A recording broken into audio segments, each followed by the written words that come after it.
여러분 안녕하세요. 저는 지난 2008년 당시 42세 젊은 나이에 파킨슨병 진단을 받고 현재 17년차를 맞이한 곰솔이라고 합니다. 제가 지난 16년간 파킨슨병과 동행하면서 느낀 것은 파킨슨은 결코 쉬운 병은 아니지만 파킨슨에 대해 잘 이해하고 자신을 절제하면서 또 수긍해가면서 동행한다면 오랜 기간 동안 건강을 잘 유지해내리라 생각됩니다.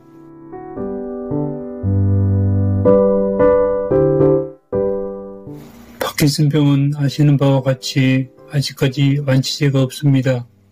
현재 우리가 복용하고 있는 약들은 모두 증상을 완화시켜주는 역할을 하기에 우리는 매일 약에 의존할 수밖에 없는 것이 현실입니다. 파킨슨병에 대한 우리나라 신경과 치료 프로세스를 잘 살펴보면 통상적으로 현재의 환자 삶의 질 향상에 초점을 맞추는 반면 미래에 있게 될 다양한 부작용까지는 고려하지 않는 것 같다는 생각을 갖게 됩니다. 신경과 전문의들은 일반적으로 이렇게 말을 합니다. 약을 아끼려 하지 말고 규칙적으로 복용해서 혈중 농도가 일정하게 유지되도록 하는 것이 좋습니다. 약을 시간 맞춰 잘 복용하면 한 5년 정도는 정상적으로 생활하실 수 있습니다라고요. 그리고 5년차 이후 정도 되어 약효가 반감되거나 다양한 부작용이 생기면은 그 원인을 약을 내성으로 인한 것이 아니라 병의 진행 때문이라고 말을 합니다. 이후 10년차 정도 지나 약 효과가 현저하게 떨어지고 각종 부작용이 생기게 되면 내심부 자극술을 권유하는 경우를 많이 보았습니다.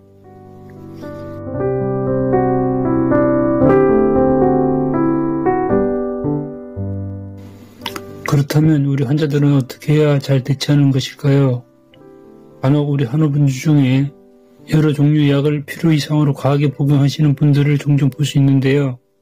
필요 이상으로 과하게 약을 장기간 복용하다 보면 오래지 않아서 몸이 흔들린다든지 약효가 급속히 소실되는 등의 각종 부작용을 겪게 되는 경우가 많습니다. 그래서 저는 어떻게 하는 것이 약으로 인한 내성도 잘 생기지 않도록 하면서 약 효과도 최대한 누릴 수 있을까를 고민해 왔었습니다. 그래서 생각했는 방식이 약을 규칙적으로 복용하지 않고 필요시에만 탄력적으로 복용하는 방식을 택하고 실천하고 있습니다. 가령 집에 있을 때는 약을 아껴 복용하고 외부 활동 시에는 필요한 만큼 충분하게 복용하는 방법인데요. 평상시에 약을 최소화함으로써 약으로 인한 내성이 생기지 않도록 노력해 왔던 것입니다. 이를 실천하기 위해서는 먼저 각자가 자신이 필요로 하는 약량이 어느 정도인가를 찾아내는 일이 진행되어야 하는데요. 가령 약을 적게 먹거나 많이 먹거나 그 효과가 비슷하다고 한다면 굳이 많은 양의 약을 복용할 필요는 없기 때문입니다. 참고로 제가 생각하고 있는 합리적인 치료 방법을 몇 가지 말씀드리자면 첫째, 자신이 복용하고 있는 약품이 어떤 약인지는 기본적으로 아셔야 합니다. 특히 약이 어떤 성분이며 어떤 역할을 하는지에 대한 정보 정도는 아셨으면 좋겠습니다. 둘째, 자신에게 맞는 적정 약량을 스스로 찾으셔야 합니다. 아무리 명의라고 해도 환자 개개인의 적정 용량을 알 수는 없습니다. 자신의 평소 복용량을 기준으로 해서 약을 서서히 점검해보고 점검 전후 자신의 몸 컨디션을 체크해보면 적정량을 찾을 수 있을 것입니다.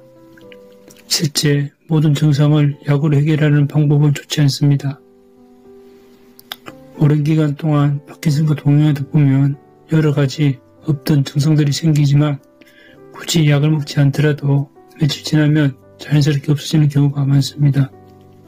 넷째, 모든 증상은 파킨슨병에서 오는 것으로 생각하시면 안 됩니다. 새로 생기는 증상들이 며칠째 없어지지 않으면 파킨슨병과 연관이 없는 다른 질환일 수도 있기 때문입니다.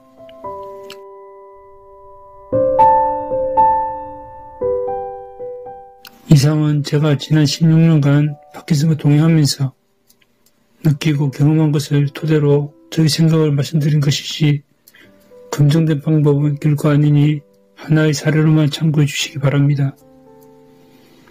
안타깝게도 파킨슨병은 사람마다 증상이 다양하고 약에 대한 반응도 제각각이 딱히 이것이 정답입니다라고 말할 수 있는 치료 방법은 아직 없는 것 같습니다. 환우 여러분 모두 화이팅 하시기 바랍니다.